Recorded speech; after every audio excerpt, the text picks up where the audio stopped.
जय हिंद दोस्तों। आपका हमारे वीडियो में हार्दिक स्वागत है। जैसा कि आपने हाल ही में एक चर्चा न्यूज़ में सुनी होगी, वन नेशन वन इलेक्शन, जिस पर मेरी बहन के कुछ सवाल हैं जो कि वो मुझसे पूछना चाहती है। तो चलिए आइए शुरू करते हैं और देखते हैं कि आखिरकार मेरी छोटी बहन के क्या सवाल है मेरे से, क्या मैं उनका सटीक और सही उत्तर दे पाऊंगा। कृपया आप लोग वीडियो को अंत तक देखने के बाद प्रतिक्रिया ज़रूर दें। मेरी तरफ से सभी को नमस्कार। भैया वन नेशन और वन इलेक्शन क्या है? बेटा, वन नेशन वन इलेक्शन जो है वो दरअसल एक ऐसी व्यवस्था, एक ऐसी प्रणाली है जिससे कि पूरे देश में एक साथ एक समय पे सारे चुनाव कराए जा सकें। जैसे कि लोकसभा का चुनाव होता है, जैसे कि आप देखोगे विधानसभा का चुनाव होता है, जो प्रत्यक्ष रूप से जनता के द्वारा किया जाता है। तो मैं बताना चाहूंगा आपको कि वन नेशन वन इलेक्शन एक ऐसी ही चुनाव प्रणाली है। जी बताएं। क्या ये पहले भी हुए हैं? हाँ बिल्कुल, आप देखोगे कि भारत के इतिहास में पहले जब इलेक्शन कमीशन 1952 में फॉर्मेट किया गया है, तो उसी टाइम पीरियड में आप उसके बाद देखेंगे कि 1962 एंड 1967 के टाइम पीरियड में जो लोकसभा और विधानसभा के चुनाव हैं वो एक साथ ही कराए जाते रहे हैं। एक तरह से हम कहेंगे कि वो उस टाइम पीरियड को भी आप वन नेशन वन इलेक्शन बोल सकते हैं। पर आप देखेंगे कि जो विधानसभाएं थी वो असमय है, कभी जो है भंग हो गई हैं, तो जिस कारण से आप देखेंगे कि अब वो वन नेशन वन इलेक्शन वाला पैटर्न जो है वो खत्म हो गया है। क्योंकि आप देखते हो जो कार्यकाल होता है सरकारों का, विधानसभाओं का, वो अलग तरीके से होता है। तो जब सरकारें जो है भंग हो जाती हैं तो फिर से चुनाव होता है और समय आगे पीछे हो जाता है। अब हाँ, भैया ये फिर से चर्चा में क्यों आया?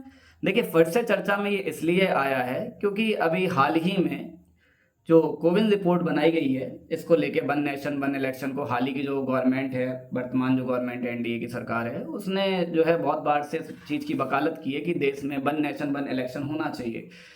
और इसी को ध्यान में रखते हुए अभी केंद्रीय मंत्रिमंडल ने इसकी मंजूरी दे दी है कि आप इसको जो है इम्प्लीमेंट करिए और ये चीज़ ठीक है। तो इसलिए हाल ही में ये चर्चा का विषय बना हुआ है। आप देखेंगे कि आपके सभी न्यूज़ चैनल्स पे, अखबारों पे इस तरह की बहुत बड़ी हेडलाइंस, टैगलाइंस आपको देखने को मिलती हैं और ये चर्चा का विषय बना हुआ है।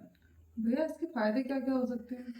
देखिए इसके फ़ायदे जो हैं, मुझे जितना समझ आता है या मुझे लगता है कि इसके फ़ायदे जो हैं, सबसे पहला फ़ायदा या मैं कहूँ या लाभ, तो वो होगा हमें आर्थिक, यानी कि धन का। जैसे कि हम देखते हैं कि जब चुनाव अलग अलग समय पे अलग अलग राज्य में होते हैं तो उससे जो है आर्थिक बोझ सरकार पे बढ़ता है और कहीं ना कहीं जो खर्च होता है वो बहुत बड़े संख्या में खर्च होता है, बहुत भारी खर्च होता है। तो अगर एक बार एक समय पे ही चुनाव करा लिए जाएंगे तो कहीं ना कहीं आर्थिक बोझ जो है वो बच जाएगा। दूसरी बात ये है कि आप देखोगे कि जो देश है वो हमेशा चुनाव में कहीं ना कहीं फंसा रहता है और चुनाव में फंसने की वजह से आप देखते हैं कि चुनाव का जो माहौल है देश में वो हमेशा बना रहता है। एक समय हुआ करता था जब सोशल मीडिया एग्जिस्ट नहीं करता था देश में, तो उस समय पे जो खबरें हैं वो इस हद तक लोगों के पास नहीं पहुंचती थी। आज आप देखते हो डिजिटल मीडिया है, इंफॉर्मेशन के अच्छे खासे जो है लोगों के पास साधन हैं, तो खबरें जो है बहुत ही आसानी से लोगों तक पहुंचती हैं।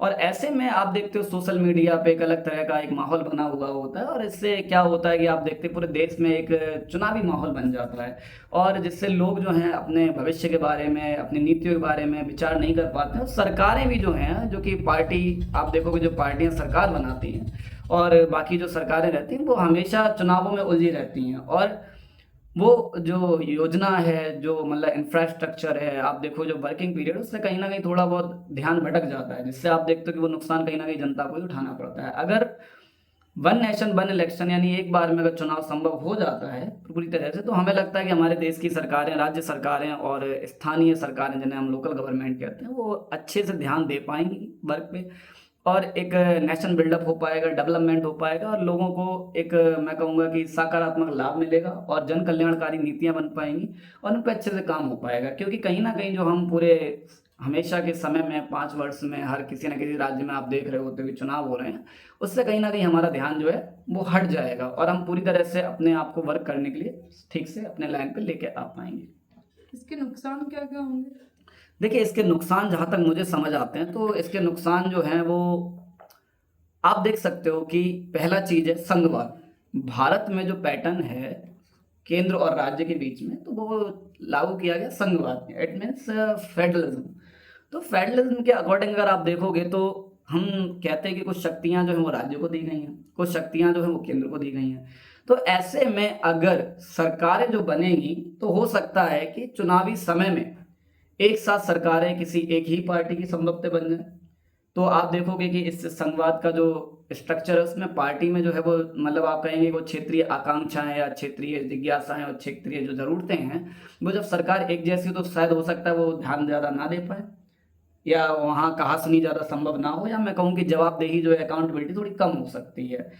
आप देखते हैं अकाउंटेबिलिटी की बात अगर हमने यहाँ पे की है तो मैं समझ पा रहा हूँ कि अकाउंटेबिलिटी किस तरह कम हो जाएगी। तो आप देखेंगे कि अकाउंटेबिलिटी के पीछे का कारण ये है कि जो सरकारें हैं वो एक समय में ही, चाहे वो केंद्र सरकार में, चाहे वो राज्य सरकार में, चाहे वो स्थानीय सरकार में, एक बार में ही चुन ली जाएंगी, जिससे कि जनता को मुझे लगता है अगले 5 साल तक दोबारा फिर कभी मौका नहीं मिलेगा उन पार्टी को चुनने का या सरकार चुनने का। जिससे कि आप देखेंगे कि जो सरकारें हैं वो जवाबदेही से हो सकता है थोड़ा दूर हो जाएं या बच जाएं, ऐसा संभवतः देखने को मिल सकता है। क्योंकि अभी जो वर्तमान में पैटर्न है कि चुनाव हर जगह पे अलग अलग समय पे होता है, तो हम इससे ये देखते हैं कि अगर किसी सरकार ने अच्छा काम नहीं किया, किसी पार्टी ने अपने वादे पूरे नहीं किए या फिर वो जन कल्याणकारी कार्य करने में असफल हो रहे हैं, तो हम इसका जो जवाब है यानी कि जनता जो लोकतंत्र में डायरेक्ट वोट के थ्रू दूसरे राज्य में या दूसरी जगह पे जब इलेक्शन होता है तो उस जगह पर पार्टी को हम हरा देते हैं, उसे बाहर कर देते हैं सत्ता से। तो हम एक मैसेज डायरेक्ट सेंड करते हैं मतलब कि आपने जो कार्य किया वो ठीक कार्य नहीं किया है, जिसकी वजह से पार्टीज को जो है एक इंडिकेशन मिलता है कि हाँ आई थिंक सो हमने ठीक नहीं किया, तो फिर वो दोबारा से रिफॉर्म करते हैं अपने आप को, अपनी गलतियों को सुधारते हैं और फिर से एक नई शुरुआत के साथ वापस से सरकार में लौटने का प्रयास करते हैं। जिससे मुझे लगता है जनता के पास एक पावर, एक शक्ति है कि सरकार को ये एहसास दिलाने की कि आपकी जो नीतियां वो ठीक नहीं है, इस वाले पैटर्न से। और मुझे लगता है जो अगला पैटर्न आएगा उसमें कहीं ना कहीं ये वाली जो अकाउंटेबिलिटी है वो कोई हद तक कम होती हुई दिखाई देगी, मुझे लग रहा है। भैया, वन नेशन और वन इलेक्शन में क्या क्या चुनौतियां आ सकती है?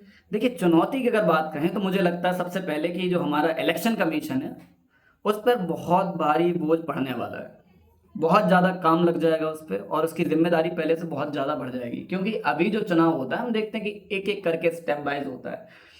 मान लेते हैं कि अभी लोकसभा का चुनाव है तो इलेक्शन कमीशन एक टाइम पीरियड में करा देता है, पर चुनौती जो विधानसभा के इलेक्शन की है, विधानसभा के जो इलेक्शन होते हैं वो अलग अलग समय पे होते हैं हर एक राज्य में। तो वहाँ पे आप देखेंगे जो स्टेट कमीशन होता है हमारा राज्य निर्वाचन आयोग, तो उसके सामने जो एक बोझ है मैं कहूँगा थोड़ा बढ़ जाएगा एक ही समय में एक बार कराने के लिए, और उस समय हमें ज़्यादा ज़्यादा जो है मैन पावर की भी आवश्यकता पड़ेगी। और इसी के साथ जो हमारी मशीन है जैसे हम ईवीएम कहते हैं उसकी संख्या कितनी होगी, वोटिंग इलेक्शन जो काउंटिंग है उसके लिए चुनौती सामने आएगी। और एक समय में एक साथ में मशीनरी की भी बहुत ज़्यादा ज़रूरत पड़ेगी देश के लिए हमारे। और इसी के साथ जो आप देख रहे हैं सुरक्षा बल की भी हमें ज़्यादा आवश्यकता पड़ सकती है। तो मुझे लगता है ये कुछ चुनौतियां हैं इस प्रणाली के लिए। और अगर मुझे लगता है अगर इलेक्शन कमीशन चाहेगा तो बेहतर तरीके से टैकल भी कर पाएगा और सरकार इसको शायद हो सकता है अच्छे से निभा पाए। और मुझे लगता है कि हो सकता है ठीक अच्छे से कर पाए, मेरा मतलब अंदाजा कहता है। और अगर अच्छे से कर पाए तो शायद बहुत अच्छा साबित हो सकते हैं वो। भैया, विपक्ष पर क्या असर पड़ेगा इसका? देखिए, विपक्ष पर जो है मैं कहूँगा कि असर की बात करें तो असर की जगह हम कहें कि विपक्ष का रुख क्या है तो आई थिंक सो मुझे लगता है मोर देन बी बेटर। असर तो पड़ने वाली बात नहीं है क्योंकि सत्ता जो है वो पक्ष और विपक्ष चलता रहता है। जो आज सरकारें पक्ष में हो सकता है कल को विपक्ष में आ जाए। और ये व्यवस्थाएं जो होती हैं, आप संवैधानिक प्रक्रियाएं देखते हो, संवैधानिक जो प्रणालियां हैं इनमें जो सुधार होते हैं वो सभी के लिए अच्छे होते हैं, ऐसा नहीं कि सभी के लिए अच्छे नहीं होते हैं। और मैं मानता हूं कि अभी जो विपक्ष का रुख है वो थोड़ा इसके खिलाफ नज़र आ रहा है क्योंकि जो नेतागण हैं, जो बड़े बड़े मतलब राष्ट्रीय अध्यक्ष जैसे लोग हैं और मुख्य जो नेता हैं पार्टीज के, वो इसके खिलाफ हैं। मैंने जो न्यूज़पेपर देखे हैं, मैंने जो न्यूज़ सुनी है उसके आधार पर मैं कह रहा हूँ कि वो लोग खिलाफ हैं। पर मुझे लगता है उन्हें खिलाफ होने की बजाय अगर इसमें कुछ संशोधन होना संभव है तो उन्हें अपनी राय देनी चाहिए और उस संशोधन के साथ इसको दोबारा से फिर से लागू करना चाहिए ताकि देश से जो आर्थिक जो लाभ है वो मिल सके, ताकि जो सरकार है वो कुछ नई जन कल्याणकारी योजनाएं चला सके। मैं कहता हूँ शिक्षा व्यवस्था के लिए भी इसमें कुछ खास प्रयास किया जा सकता है, या फिर हम कहें स्वास्थ्य सेवाओं में इसका इस्तेमाल किया जा सकता है बचे हुए धन का। या मैं कहूँ कि जो हमारे यहाँ वृद्ध महिलाएं हैं, वृद्ध जन हैं, उनकी एक गंभीर समस्या है देश में। आज आप देखेंगे कि जो वृद्ध जन हैं, जो क्या सीनियर सिटीजन कहते हैं, उनके साथ बहुत गंभीर समस्या है कि उनके स्वास्थ्य के लिए जो है उनके पास पैसा नहीं होता है, उनके पास आजीविका का कोई स्रोत नहीं होता है, और जितने भी जो उनके बच्चे वगैरह हैं आप देखते हैं कि वो हमेशा जो है कभी किसी दूसरे अन्य शहर में रहते हैं या कभी देश से बाहर भी रहते हैं, और इस तरह से आप देख रहे हैं कि उनका जो जीवन यापन है वो संकटमय है। तो मुझे लगता है कि वो जो पैसा है, जो पैसा बचेगा, रुपया बचेगा, वो उसके जन कल्याणकारी योजनाओं में लाभ के रूप में इस्तेमाल किया जा सकता है किसी योजना को लागू करने के लिए। तो मुझे लगता है कि विपक्ष को अपनी बात रखनी चाहिए, और अगर इसमें कुछ संशोधन की संभावना है तो संशोधन करना चाहिए, पर पूरी तरह से खिलाफ हो जाना मुझे लगता है कुछ हद तक ठीक नहीं है। और बाकी लोगों की राय हम जानेंगे इस पे कि लोग क्या कहते हैं। लोग हमारे कमेंट बॉक्स में जो है अपनी राय जरूर दें कि वन इलेक्शन और वन इलेक्शन कितना हद तक ठीक है और कितना हद तक खराब है, और इसमें संशोधन की क्या आवश्यकता है, और आपको क्या लग सकता है आपके अनुसार कि इसकी क्या चुनौतियां हो सकती हैं। तो कृपया कमेंट बॉक्स में अपनी प्रतिक्रिया ज़रूर हमें दें, हमें बहुत खुशी होगी। भविष्य में क्या परिणाम निकलेंगे? हाँ, भविष्य की अगर हम बात करें तो मुझे लगता है कि भविष्य में अगर ये प्रणाली को प्रॉपर तरीके से, बहुत सही तरीके से, व्यवस्थित ढंग से, एक मैं कहूँ नियम के साथ अगर लागू किया जाता है, अगर हमारी मशीनरी बहुत अच्छे से काम करती है, तो मुझे लगता है भविष्य के बहुत अच्छे परिणाम आने वाले हैं। इससे क्या होगा कि पहली चीज़ तो ये मैं कहूँगा कि जो इलेक्शन हमेशा हर राज्य में अलग अलग समय पर होते रहते हैं, उस बीमारी से हम बच जाएंगे। मुझे लगता है इस तरह की बीमारी की हमेशा इलेक्शन से उलझे रहना है, चुनाव भी हमेशा होते रहना दिमाग में एक अलग तरह का सेंटिमेंट क्रिएट करता है कि हम कहीं ना कहीं यही सोचते हैं चुनाव करना है, चुनाव करना है। तो अगर ये हो जाता है तो मुझे लगता है मोर देन बी बेटर, बहुत अच्छा रिजल्ट आने वाला है कि एक समय में चुनाव हो गया, उसके बाद अपने जो विकास कार्य हैं उन पे हम लग जाएंगे, अपनी योजनाओं पे कार्य करने लग जाएंगे, और उसके बाद हम अपने चीज़ों को नियोजित कर सकते हैं, वेल प्लान कर सकते हैं। तो मुझे लगता है कि एक अच्छे परिणाम अगर आ सकते हैं, सरकार अगर चाहेगी तो इसे बहुत अच्छे से इसे पेश करेगी, लागू करेगी, मुझे ऐसा लग रहा है। तो इसी के साथ हम अपनी चर्चा को समाप्त करते हैं, विराम देते हैं, और मैं आपसे आग्रह करूंगा कि आप अपनी प्रतिक्रिया, जो भी दर्शक हैं मैं हृदय से उनको नमन करता हूं, प्रणाम करता हूं, वो जरूर अपनी प्रतिक्रिया कमेंट बॉक्स में डालें और हमें बताएं कि क्या संभवतः संशोधन संभव है इसमें आपके अनुसार, और क्या राय है इनकी। जय हिंद, नमस्कार। जय हिंद, सभी को नमस्कार।